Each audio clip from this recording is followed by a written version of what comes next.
이 4-4고는 이 바르트의 세례론, 성령론에 관한 거죠. 그래서 사실은 이걸 붙인다면 파라그래프 74가 됩니다. 자, 마지막 이제 세례론인데요. 이 세례론 4-4권인데요.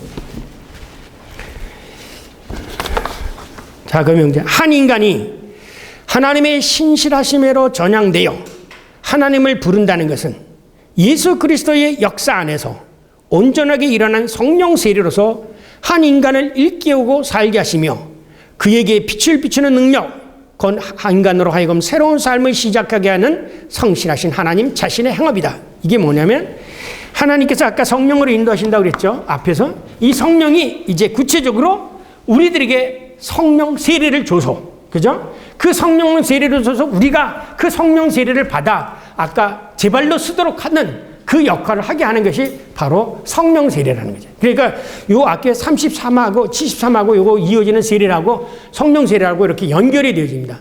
성령께서 우리로 하여금 자발적으로 서도록 도우시고 있는 거예요. 그게 뭐냐? 그게 성령 세례라는 거죠. 성령 세례. 자, 그 다음에 세례에 대해서 얘기하기는 신실하신 하나님에 대하여 한 인간이 신실하게 그리스도적인 삶을 사는 그 첫걸음은 다름 아닌 한 인간의 물세례다. 이제 물세례에 대해서 물세례와 성령 세례를 얘기하고 있어요. 이것은 그와 같은 신실한 사람 자신의 결단에 의해서 공동체로부터 요청되고 공동체에 의해서 베풀어진다. 이때에 물세례를 받은 사람은 그 자신의 순종과 회개와 희망에 대한 구속력 있는 고백을 하게 되는데 이는 전적으로 하나님의 능력을 간구하는 기도로서 이루어진다. 여기서 수제자는 그와 같은 하나님의 은혜의 자유를 전적으로 존중하게 되어진다. 그래서 여기서 물세례와 성령 세례를 구분을 하고 있습니다. 자, 물세례와 성령 세례, 교회 안에서 여러분 세례를 볼 때 이제 결론적으로 말씀드리면 성령 세례가 우위다라는 거죠. 성령 세례가 우위다. 물세례는 쉽게 얘기하면 물세례는 이 성령 세례를 받은 사람이 공동체 안에 들어가서 공동체의 그리스도의 증인으로 살기 위해서 공동체 안에 들어가는 예식이에요. 그래서 우리가 사크라멘트라는 말을 쓸 때 물세례를 사크라멘트라는 말을 적용할 수 있겠느냐 없겠느냐라는 말이죠. 사크라멘트라는 말 뜻은 뭐냐면 무스테리온이라는 말에서 온 거죠.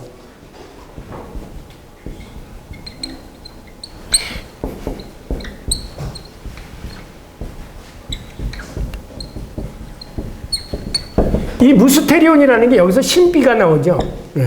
여기서 이제 사크라멘트인데 사크라멘트라고 예배에서 프리스틀리히아라는 게 있습니다. 프리스틀리히라는 것은 인간 편에서 하나님에게로 이르는 거, 이게 올리는 거. 사크라멘트라는 거는 위로부터 아래에서 임하는 게 이게 사크라멘트라는 거예요. 그러니까 성령 세례는 어디에 있어요? 하나님의 영이 우리들에게 임하는 거니까. 그래서 이 바르트는 성령 세례가 사크라멘트, 그 성례전이지 물세례는 성령 세례가 아니라 이건 하나의 교회 안에 들어오는 예식이라는 거죠. 공동체의 예식이라는 거죠. 물세례는. 그러면서 이 사크라멘트는 성령 세례다. 그래서 성령 세례가 있으면서 받고 교회 안에 공동체에 들어가서 그리스도인으로서 삶을 살기 위해서 받는 게 이게 물세례라 이렇게 된 거예요. 간단하게 이 결론부터 말씀드리면 그렇게 됩니다. 그렇기 때문에 여기 속에서 유아세례라는 것을 이제 유아세례라는 건 뭐냐? 이제 루터교에서 어디에 영향을 받으면 할례를 비유로 들었어요. 그 아브람과 네가 네 집안에 낳는 남객이나 여기잖아 모두가 다 8일 만에 할례를 받으라. 그래서 하나의 이 할례 받은 교회 공동체 안에 들어오기 위해서 약속의 공동체 안에 계약 공동체 안에 들어오기 위해서 할례를 받는 거였더니. 그럼 이제 이 유아세라는 것이 여기서는 할례를 받으면 유아세례가 누구를 위해서 부모로 인해서 세례를 받는데 만약에 이제 바르트는 이렇게 생각해요. 유아세례가 세례 자체로서 있으려면 어떤 현상이 있으면 소위 여러분 알죠? 엑스 오페라토 무슨 얘기냐? 그것 자체로서 역사는 그러니까 물세례를 주문해서 물 자체가 이하를 변화시키나 그런 역사가 되지 않는 한 물세례는 유아세례는 의미가 없다. 이렇게 얘기하는 거죠. 이제 그걸 조금 설명하면서 읽을게요. 예. 자, 우선 요 책에 대해서 간단히 설명합니다. 바르트는 이 세상을 떠나기 3년 전 1965년 우리나라로 얘기하면 80세고 저기를 탈고한 이 성령 세례론을 탈거합니다. 이 원고를 탈거 안 하고 1930년 이래로 그의 평생의 학문적 비서였던 키르슈바움의 샬롯테가 큰 병을 걸림으로써 그의 평생 학문적 작업이 끝이 난다. 그런 후 바르트는 1968년 세상을 떠난다. 쉽게 1886년, 그리고 끄트머리 뒤바꾸면서 1968년, 그럼 바르트의 생애예요. 1886년에 태어나서 1968년, 68이요. 이런 점에서 볼 때 세례론은 바르트 교회 교의학 기술의 마지막 책이다. 이 마지막 주제를 다루는 데 있어서 그는 자신의 큰아들 마르크 바르트의 세례, 그것이 성례인가라는 세례론을 적극적으로 수용한다. 그리고 성령 세례를 그리스도인의 윤리, 곧 그리스도의 증언으로서의 삶을 살기 위한 기초로 정립한다. 특히 그는 명제 74 그리스도인의 삶의 기초에서는 유아 세례를 거부하는 획기적인 신학적 단언을 실행한다. 그것은 바르트가 4-4권 그리스도교 윤리를 하나님의 은혜의 사역의 말씀 1부터 3이죠. 4-1부터 3에 대한 하나님 인간의 자유롭고 능동적인 응답으로 제시하려고 하였기 때문이라고 바르트 자신이 수리하고 있다. 여기서 세례론은 화해 교리의 결론에 해당하는 것으로서 그리스도교 윤리의 첫 주제가 될 것이라고 그는 말한다. 그래서 본래 계획된 것은 파라그라프 75에서 그리스도교적 삶의 기초로서 그 하나님 자신의 성령 세례와 인간의 예전적 사역으로 물세례를 전개하려고 했다고 말한다. 그리고 계속해서 쓰려고 했던 것이 주기도문과 성만찬에 관하여 다루려고 했습니다. 특히 유아 세례에 관한 문제에서 바르트는 카톨릭 신학자 한스호르스 폰 발타자르와 한스킹과 의견을 달리하고 개신교 신학자 예레미야스와 오스카 쿨만과도 다른 입장을 취해가 있음을 스스로 말합니다. 그러면 이 내용, 우선 바르트의 성령 세례에 관한 거는 여기 번역본에 보니까 그 이영기 교수님이 아주 이 앞에 그 역자 서문에 아주 요약을 잘 해주셨어요. 그래서 요거 읽으면 이 책 전체를 쉽게 이해할 수 있고요. 그 다음에 이제 제가 쓴 이 바르트 신학 해부에 오늘 이 내용을 신학적으로 분석한 부분이 이제 성령 세례와 물 세례, 그 다음에 그리스도의 삶의 기초로서의 세례, 이 부분에서 이 전체를 제가 다루고 있기 때문에 이걸 다시 여기 원고를 하느니 틈이 있으면 그냥 복사해서 보시라고 제가 소개만 해드리겠습니다. 이 두 책 안에 이 책에 담겨져 있는 일들이 다 내용이 담겨져 있습니다. 제가 그 결론만 말씀드리면요. 그러므로 여기서 내용을 반복하지 않겠다. 다만 성령 세례를 주장하게 된 바르트의 성서적 증거가 어디 있느냐? 왜 성령 세례를 물 세례 우위로 두고 있느냐? 그거에 대한 것만 제가 간단하게 말씀드립니다. 성령 세례를 우위로 두는 이유는 바르트는 오순절 사건과 이방인들에게 성령이 임한 사건을 근거로 성령 세례가 물 세례보다 우위임을 주장하게 된다. 아까 읽었죠? 성령을 받은 사람에게 물 세례가 주어졌다는 거죠. 그럼 물 세례, 그러면서 바울이 너희들은 지금까지 물 세례만 받고 성령 세례는 들어보지도 못했다, 이런 얘기가 있잖아요. 그러니까 그것은 뭐냐면 물 세례 받은 사람이 성령 세례를 받은지는 않아. 그러나 성령 세례 받은 사람은 물 세례를 받게 된다. 왜냐? 아까도 얘기했지만 성령 세례는 하나님에 의해서 되어지는 거고 물 세례는 사람에 의해서 되어요. 그러면 뭐 때문에 예수 그리스도의 이름으로 세례를 베풀려고 했느냐? 이제 그 문제가 굉장히 길게 나와요. 각주에서. 그 이유는 하나예요. 예수 그리스도의 이름이라는 것은 그리스도의 교회 안에 들어오는 사람들이기 때문에 이들이 그리스도의 공동체 안에, 그리스도의 몸 안에 들어오는 것 때문에 그리스도의 몸의 하나의 일원이 된다는 거죠. 그래서 성부, 성자와 성령이 되는데 그들도 회개를 하고 성령 받기를 위해서 간구하게 되면 성령이 임한다는 거예요. 그런데 그것이 어떻게 임하냐면 그냥 내가 뭐 명상하고 해서 되는 게 아니라 하나님의 말씀을 듣는 거예요. 이게 성령이 임했을 때도 베드로가 설교할 때 임했죠. 그리고 베드로가 오순절에 설교할 때 그들이 듣고 가슴이 찔려가지고 그럼 우리가 어떻게 할 거를 할 때 너희가 회개하고 그 세례를 받으면 성령을 선물로 받으리라, 이 것처럼 이 교회 안에 들어온 자에게 이 바깥에서 뭔가 해가지고 성령 세례가 먼저 임한 사람은 교회 안에 들어오게 되어지고, 그 다음에 교회 안에 들어온 사람이 하나님의 말씀을 들어가지고 성령 세례를 받게 되어지는 것인데, 그냥 말씀도 없이 그냥 하나의 예식처럼 그냥 물세례를 베풀어줬다. 그 세례는 죄 씻음의 죄다. 죄 씻음의 세례.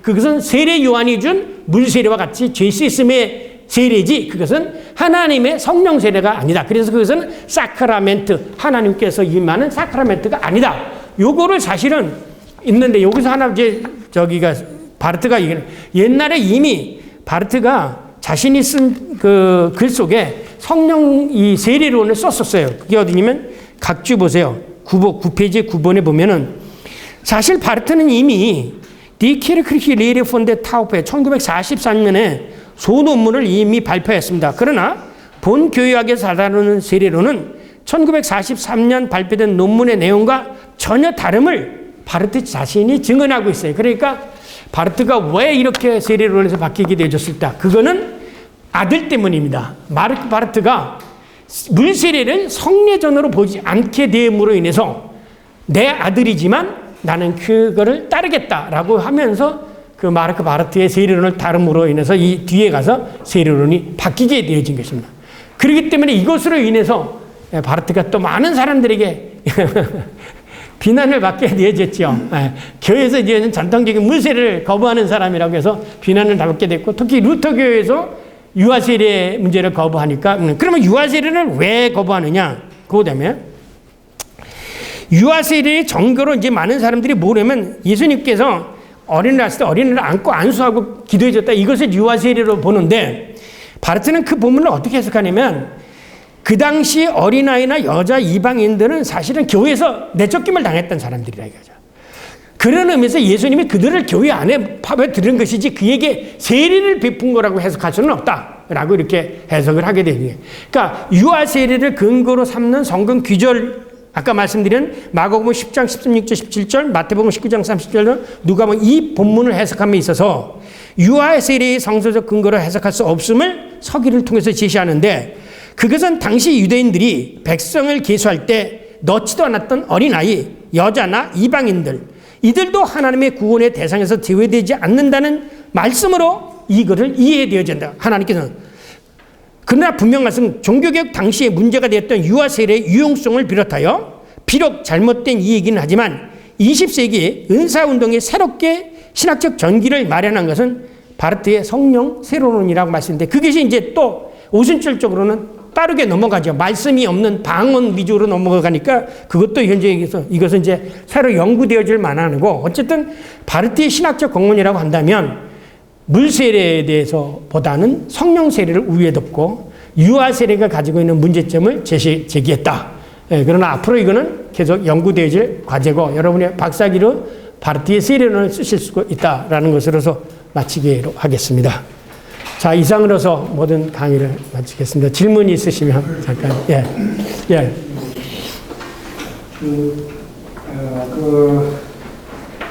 루터도 그렇고, 루터의 물세례와 성령세례 얘기하고 있고, 또 칼빈교회나 그런 얘기하고 있고요. 그리고 순서가 물세례가 먼저 있고 성령세례 있고, 또 우리 감리교도 마찬가지예요.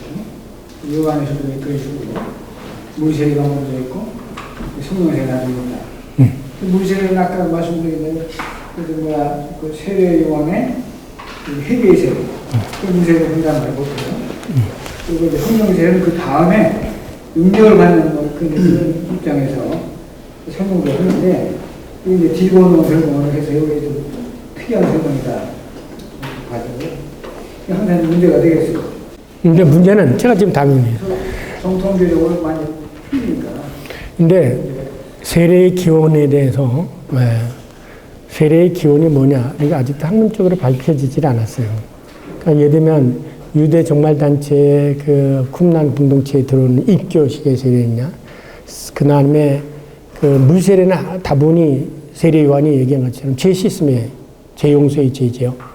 성령 세례는 바르트가 지금까지 얘기한 것처럼 성령을 받으면서 우리의 종말을 향해 가도록 이끌어가는 하나의 자기가 스스로 설 수 있도록 이끌어가는 그런 의미의 세례지 그 어떤 공동체에 들어가는 세례의 의미가 아니거든요.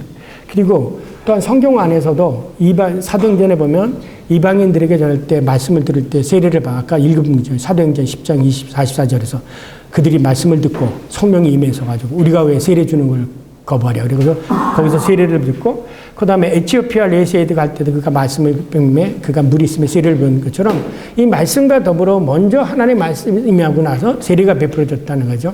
그래서 바르트는 이걸 다 성서적으로 주석을 해요. 그러나 우리가 지금까지 물세례가 원조라고 하는 것은 아직도 물세례를 주장하는 것에 대해서 물세례의 기원이 뭐냐라고 할 때 이제 이방인들이 교회 안에 들어올 때 그 남자들은 할례를 받았지만 여자는 할례를 받을 수가 없기 때문에 어린아이와 여자들에게 먼저 세례가 베풀어졌다고 얘기하거든요. 이게 소위 이게 퍼실리티는 타업이에요. 이게 그 개정자 세례고요. 그 다음에 이제 그 세례 요한이 베풀었던 이제 세례는 분명히 나 위에 오신 분이 나는 물로 세례를 주면 성령으로 세례를 베풀어 줄 것이다. 라고 해서 성령 세례를 위에 뒀던 것은 세례 요한의 증언이고요. 예. 그러니까 그런 것들을 이제 바르트는 여기서 다 논증을 합니다. 예. 서기를 해가면서. 예. 우리가 지금까지 해왔던 것이 이제 옳은 건다고 보면 그거를 대신 논증해야죠. 예. 새로운 해석이. 예. 또 질문. 예. 그 이스라엘이 출애굽을 해가지고 그 홍해를 건너는 과정 또 그 광야 구름 속에서 세례를 받는 그거 어떻게 이해해요? 그거 여기 나옵니다. 바르트가 그걸 어떻게 해석하냐면 그게 바로 홍해를 건너므로 인해서 그들이 이스라엘의 계약 공동체가 형성됐다 이런. 그것처럼 세례는 교회 공동체 안에 들어오는 예식이다 이런 거죠. 그 전례로서 이제 그 해석을 근거를 그 성경 구절을 들어야죠. 바르트가. 목사님 제가 그 원어는 제가 잘 몰라요. 근데 이제 그 일본어 성경을 읽다 보면은 일본 사람들은 그 세례라는 거 이제 그 일본 말로 그냥 뭐 센레이 이렇게 발음을 제가 정확한 발음은 못하지만 세례를 센레이 이렇게 발음을 하는데 그 타이틀에다가는 그렇게 써놨지만 항상 세례라는 명칭이 나오면은 바프티스마라고 이렇게 항상 쓰더라고요. 그래서 이제 그걸 제가 읽어봤습니다. 교부들 가운데 이레니우스라는 사람이 있어요. 물이 충분한 데 있으면 물을 담그라 이거야. 그냥 물이 없으면 찬물도 해도 되고 이것을 찬물을 당할 수 없는 사람은 뜨뜻한 물로 해도 되고 물이 없을 때는 머리에 3번만 그냥 뿌려도 된다. 그렇게 얘기를 했어요. 그것을 꼭 물에 잠겨야 되냐 그 막 글자 그대로 밥티조는 물에 잠긴다는 뜻이거든요. 그래서 물에 꼭 잠기는 예식을 해야 되느냐. 그러니까 이 물이 없는 지역에서 사막 같은 데서 꼭 세례를 베푸는 머리에 물만 3번 뿌려도 된다. 이렇게 교부들이 해석을 해왔습니다.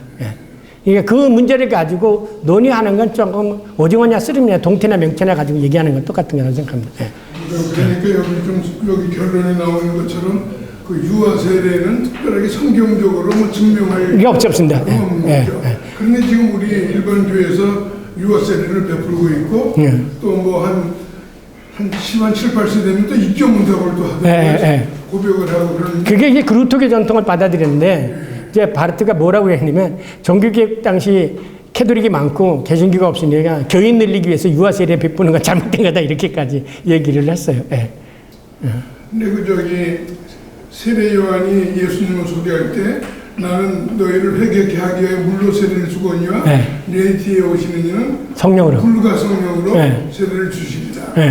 그때 그 성령으로 세례를 준다고 하는 게 참 그 말씀은 참 고상하고 참 믿음이 가는데 어떻게 주는 게 성령 세례? 그걸 설명하라 그러면 그래서 이제 제가 여기서 그럼 성령 세례는 게 구체적으로 뭐냐? 성령의 인도함에 따라서 살아가는 거예요. 그리고 그 삶이 그 변화가 일어나죠. 그 열매로서. 그러니까 아까 성령의 이제 씨앗이라고 그러잖아요. 그 씨앗이 우리들에게 내린 것처럼 안에서 사랑과 열매를 맺어가요. 그러니까 자연스럽게 성령 된 사람은 그리스도의 증인으로서 살게 되어지고 거짓말하지 않고 정직하게 살고 기쁨과 즐거움에서 믿음에서 살아가는 거죠. 그런데 이런 사람에게 끊임없이 뭐가 오냐면 시험이 온다는 거죠. 그래서 그 바르트는 어디 본문을 인용하냐면 전신갑주를 입으라 그 말씀을 여기서 인용해요. 그러면서 성령이 임한 사람들에게도 이 사탄 유혹이 있기 때문에 전신갑주를 입는데 그 전신갑주에 성령의 검, 그 성령의 검이 뭐냐 말씀을 가져야 된다는 거죠. 그래서 말씀을 다시금 이제 그 말씀은 뭐냐 다시금 예수 그리스도를 가져야 된다는 말씀을. 그렇게 이제 이 성경을 풀어나가요.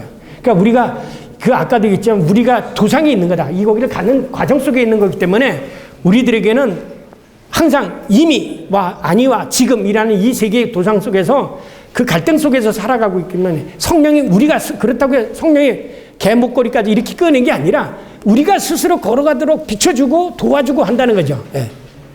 그래서 우리가 그 말씀을 듣고 결단하고 스스로 서갈 수 있도록. 예. 이것이 성령의 도움이라는 거죠. 예. 그것은 하나의 어떤 이 정신 창난처럼 이렇게 이게 아니라는 거예요. 예. 그리고 그래서 저는 여기서 그게 뭐냐 한마디로 얘기하면 성령 충만함에 의해서 살아가는 게 성령이다. 예. 성령 세례를 받은 거예요. 또 요한의 진례는 좀 비교를 하게 되면 요한의 진례는 그 구원의 순서를 좀 자세하게 얘기했거든요. 그래서 거듭남의 과정, 칭의 과정이 먼저 있고 그 다음에 이제 성화의 과정이 있단 말이에요. 그래서 구분했는데 이제 같은 경우는 이걸 하나로. 그게 다 하나 성령의 다 역사라는 거죠. 그러니까 이게 뭐고 순서고 이런 게 아니라 선택하고 우리에게 사랑을 주시고 우리를 칭의하고 이런 모든 게 다 성령의 역사지 거기에 인간의 어떤 노력이나 이런 것이 가미될 수가 없다라는 거죠. 그런데 여기서 성령 세례를 이제 요한의 진례 입장에서는 거듭남의 입장을 성령 세례를 얘기하고 있어요.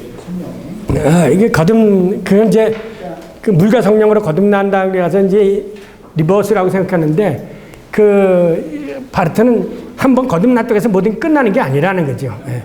끊임없이 인간은 이 마지막 도를 때까지 왜냐하면 우리는 이미 하나님의 자녀이기 때문에 우리는 그 영적 싸움을 해야 되는데 그 영적 싸움을 위해서 전신갑주를 입지 않으면 늘 항상 우리는 또 넘어지게 된다 이거죠.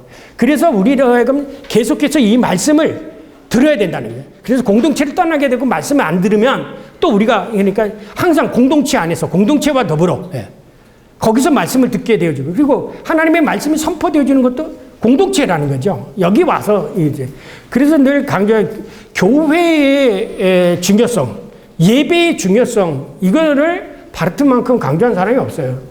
사실은요 정말 예배가 중요한 거예요. 예배가 중요한 거예요. 꼭 일주일에 새벽기도 다 해지는 아니면 적어도 일주일에 한 번 주일은 예배에 참여하는 이것이 중요한 거예요. 왜 그것이 없으면은 이 하나님의 이 마지막 여기 창조의 안식일 이게 안식에 들어가는 연습을 하는 거죠. 또 한 가지 여기 저 질문 조금 이따 이거죠. 네. 요 세례 이전 얘기인데요. 아까 이제 희망을 갖고 앞으로 예수님 부활한 같이 부활해서 영원한 시간 함께 누린다.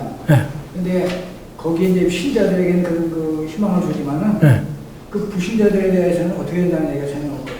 그러니까 아까 그랬잖아요. 내가 왜 그거 희망이 내가 다른 사람들이 희망이 되어야 된다는 거죠. 저 사람을 보고 그래서 예수님이 너희들이 다른 너희 행위를 보고 다른 사람들이 저야말로 그리스도인이라고 말하게 하도록 하라. 이게 그리스도인의 증인이에요. 물론 교수님 계약이라고 하시겠지만 그 교회 계약 전체를 다 이제 풀고 난 다음에 한마디로 교회 계약을 얘기한다면 어떤 개념을 저희가 보기에는 바르트의 교회 계약은 계약신학이다. 계약신학. 창조도 계약이고 그 다음에 예정도 계약이고 또 화해라는 물론 계약이고요. 우리가 계약이라는 건 하나님과의 나와의 구체적인 그거고요. 제가 이건 제 개인적으로 깨달은 게 아니라 사실 하나님이 주신 말씀이에요. 왜냐하면 제가 이 신학을 하게 되어진 그 동기가도 바로 인데 네가 사람들 앞에서 나를 신하면 나도 하나님 나를 때 너를 신하고 네가 나를 부인하면 나도 모르는 거야. 절대 하나님은 무작위한 어떤 사람 때서 하는 게 아니라 여기서 철저하게 인격적인 하나님 때문에 네가 나를 하나님으로 그래서 내가 너희 하나님이 될 테니까 너는 나의 백성이 되라. 이 관계가 하나님과 인간과의 관계를 설명하는 것이지 이것보다 더 정확한 단어가 지금까지는 없다. 성경에서 찾아볼 수가 없다. 지금까지 하나님의 절대적 주권 사상 보면 이 주권도 하나님이 인간과 맺은 계약의 안에서 이루어지는 것이지 그렇지 않고 하나님이 자유로 그냥 마음대로 그건 도깨비나 하는 짓이고 사탄이나 하는 짓이지 절대로 룰에 따라서 하신다. 그러면 이 바르트의 신학이 현재라는 시점에 현재주고 있는 의미를 짧게 한마디로 말씀드립니다. 현재 바르트가 중에는 우리는 이스라엘 백성들이 하나님의 계약을 수없이 어겼던 것처럼 지금도 하나님과의 계약을 수없이 어기고 있어요. 그게 뭐냐면 꼭 이방신을 등기는 아니라 실질적으로 나 위에 다른 신을. 그래서 바르트가 Der erste Gebot ist theologische Axiom이라고. 그게 뭐냐면 첫 계명이 신학의 공리예요. 나 위에 다른 신을 섬기지 말라. 그것은 계약을 따르 말라. 그러면 너는 나의 백성이 되라. 내가 너의 모든 것 책임질 줄 테니까. 그것이 부부관계도 마찬가지예요. 여보 나만 사랑해. 당신 모든 건 내가 책임질 거야. 이런 관계가 성립이 안 되면 부부관계도 깨지고 모든 관계도 깨진다고 생각해요. 인간과의 관계를 바르트가 이 계약의 관계로 본 거는 루터교 전통의 이 푸원 나르들을 중심한 하이스 괴시 시대 퍼스펙티브하고 다르게 아힐로트가 스위스의 구약학자인 아힐로트가 계약을 보통 그 다음에 더 올라가면 제2 헬베티카 컨페션, 제1 헬베티카 컨페션에 근거를 두고 있는 게 이 계약 신학이에요. 그래서 스위스 전통의 신학의 전형적인 게 이 바르트 신학이며 동시에 계약 신학이라고 저는 생각합니다. 그러면 마지막으로 저희들에게 앞으로 교회 교회학을 계속 볼 텐데 네. 어떤 측면으로 봐라라고 어떤 식으로 공부해라라고 한마디를 하신다면 네. 아까도 말씀드렸지만 바르트가 교회 교육을 쓰면서 어떤 교리를 형성하려고 한 것은 아니라고 생각해요. 이 교리를 통해서인지 혹은 성경을 통해서인지 우리로 하여금 예수 그리스도를 통해서 하나님을 발견하도록 하는 게 바르트가 이 손가락 하셨던 것처럼 이는 흥해야 됐고 남편이야. 이분을 에케호모라는 것처럼 바르트가 이 교회학을 통해서 가르친 것은 이분 바로 예수 그리스도. 이분이 곧 하나님이야. 라는 것을 우리들에게 가르쳐 주려고 했던 그것이 뒷면에 있었다는 것을 보고 그것을 찾아 들어가게 되면 바르트의 교회학이야말로 정말 앞뒤가 꼭 맞는 정말 체계적인 교회학이라고 저는 생각합니다. 내가 질문할게. 예. 이 질문이 작년에 예. 한신교회에서 운영하고 있는 이준표 목사님 하는 거에 한 전국에서 목회자 1,000명이 모여가지고 예. 예일대학교 교신학 교수하고 하버드대학 교신학 교수 4사람이 왔어요. 예.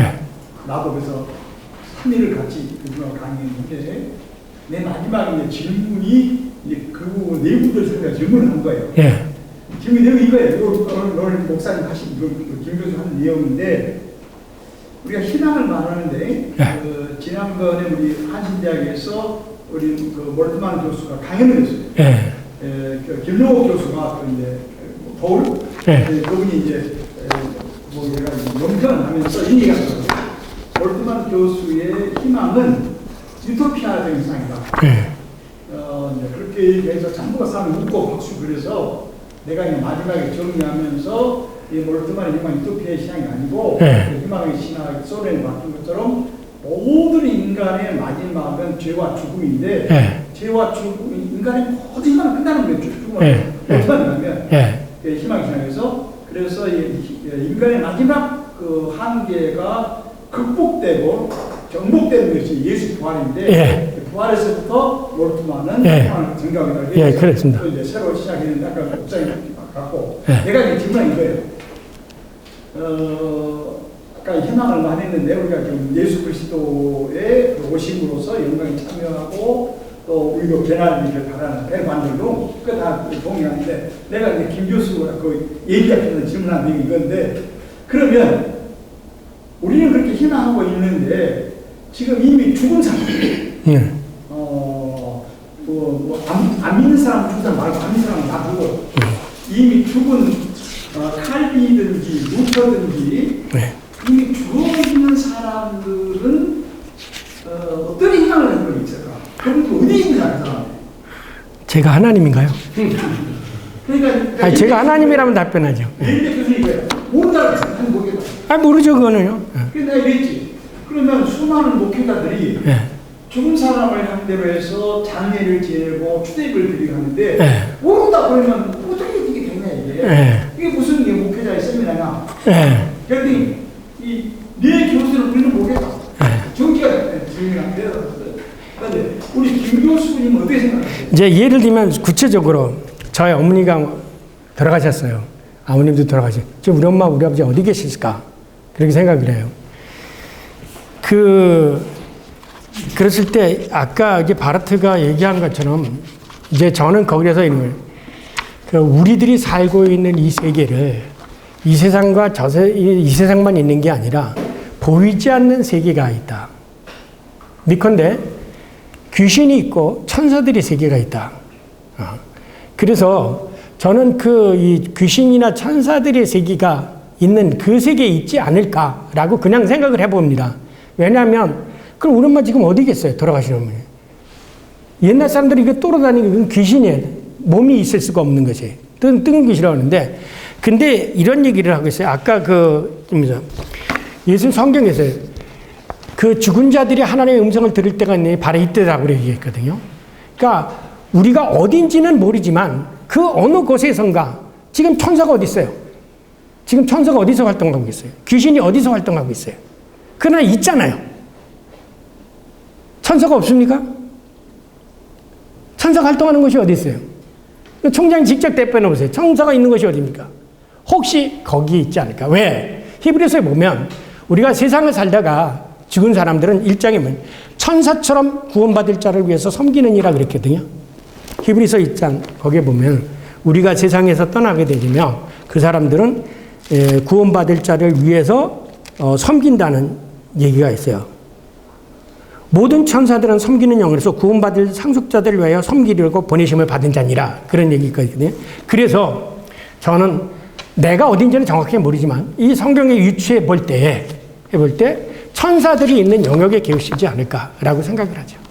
저도 목회하고 있는데, 저 같은 경우는 죽으면 끝나잖아요. 그러면 이제 죽으면 시간에 흐름이 없지 않습니까? 죽은 사람은. 그리고 예수님이 만년 후에 오실지 200년 후에 오실지 내일 오실지 모르잖아요. 근데 이 사람은 이미 끝났고 예수님이 다시 재림하시면 그 사람은 흔들린 거예요. 죽은 사람. 지금 만나는.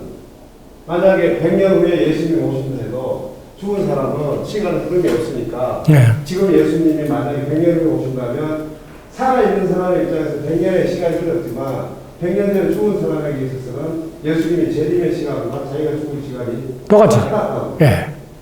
그러니까 그게 그 사람이 어디 있으니까 이게 문제가 그 시간이 똑같은. 그렇죠. 그러니까 그걸 어디 가 있는지는 물론 하나님, 우리는 김영준 교수님한테 배울 때는 기억으로는 하나님의 기억 속에 있다 이렇게 한번 배우고. 자, 총장님 이제 나오셔서 마지막 총장. 오 총장님. 그다음에 그 사람의 죽음이 끝났고 예수님 재림의 시간 똑같은 시간에. 아니 근데 내가 지금 죽으면 내가 언제 어떻게 예수님 만났냐? 그러면 내가 지금 죽은 그 시점하고 저는 그렇게 우리가 인간의 그러니까 누가복음에 그 강도가 오늘 내가 너와 함께 나고리에서 그랬거든. 누가복음에서는. 그러니까 성경에 하나의 대답이 있는 것이 아니고 매우 다양한 대답이. 아니요. 근데 이거 아세요? 성경에는 오늘이라는 날만 있어요. 내일 모레가 없습니다. 다 오늘이에요. 찾아보세요. 다 오늘이에요. 그러면 죽은 시점하고 오늘. 그러니까 그게 말이에요. 왜냐면 오늘이라는 시간 속에 우리들은 이것을 산술적으로 이렇게 늘어놓지만 이 오늘이라는 시간 속에 과거, 현재, 미래가 다 포함이 되어지는 거예요. 네. 그래서 찾아보세요. 성경에는 오늘, 내일, 모레 글피가 없어요. 오늘에 다. 오늘 너희가 하나님의 말씀을 듣거든. 오늘 너희가 뭐 하거든. 이게 다. 근데 솔직히 얘기하면 그 시간을 물질적으로 우리는 보통 생각을 하잖아요. 또 공간적으로도 생각을 하고. 근데 시간 철저하게 중력이 지배를 받고 있거든요. 기본적으로. 그래서 우리가 여기서 이야기하는 시간이라고 얘기해요. 하나님의 시간 이런 부분을 이야기할 때 우리가 현재 이야기하고 또 이해하고 있는 시간의 개념으로 이야기를 하면 안 되죠. 근데 제가 하지만 그것을 표현할 수 있는 정확한 인간의 언어가 없기 때문에 그것을 우리는 하나님. 자, 우리가 이 토론은요 7일날 우리가 해서 7일날 더 하기로 하고요. 또 안 목사님 꼭 질문할 게 있어요? 같은 연장선상인데 성경이 말하는 시간 개념을 저는 하나님의 관점에서 시간을 말씀하고 있다고 보거든요. 맞아요. 그러니까 우리가 우리 입장에서 시간을 그 말씀 대답하는 게 아니라 바르트 말처럼 인간에 대한 하나님의 말이라고 본다면 성서가 그 그 성서의 모든 관점은 하나님의 시각에서 계획된 거라고. 예, 그건 기본이. 하나님 오늘밖에 없겠죠. 하나님 오늘밖에 없겠죠. 자, 이런 것들을, 예, 여기 질문 있으세요? 아니, 그 오늘이라는 표현을 가르치면요. 네. 좀 뒷받침하는 걸 말씀드리고 싶은데, 네. 과거, 현재, 미래의 시간적인 동시성을 얘기하잖아요. 네. 그래서 그게 글라이자이카이트를 네. 하잖아요. 네. 글라이파크의 게시파이크의 네. 글라이트면서 그 오늘이라는 표현의 그 동시성이라는 거를 이렇게 강조하는 걸 좀 말씀드리고 싶고요. 제가 보충만 하나 하고 싶었던 거는 유아 세례를 바르트가 거부한 거. 예. 그런데 거기에서 이제 특별한 거는 심히 종교화된 서양 기독교에 대한 반발이죠. 정착 있잖아요. 네.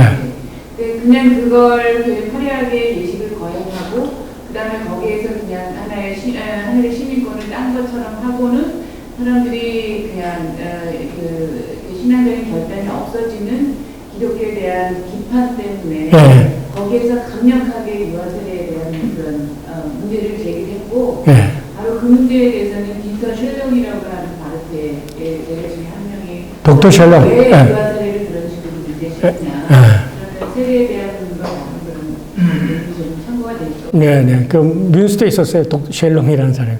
놀기 좋아하는 사람이었는데. 자, 이런 얘기들을 우리는 7일날 모여서 뭐 바르트와 관련된 모든 얘기들을 서로 이제 주고받으면서 이제 어느 게 정말 바르트교 우리 총장님 모셔서 마지막 기도해 주시고 끝내죠.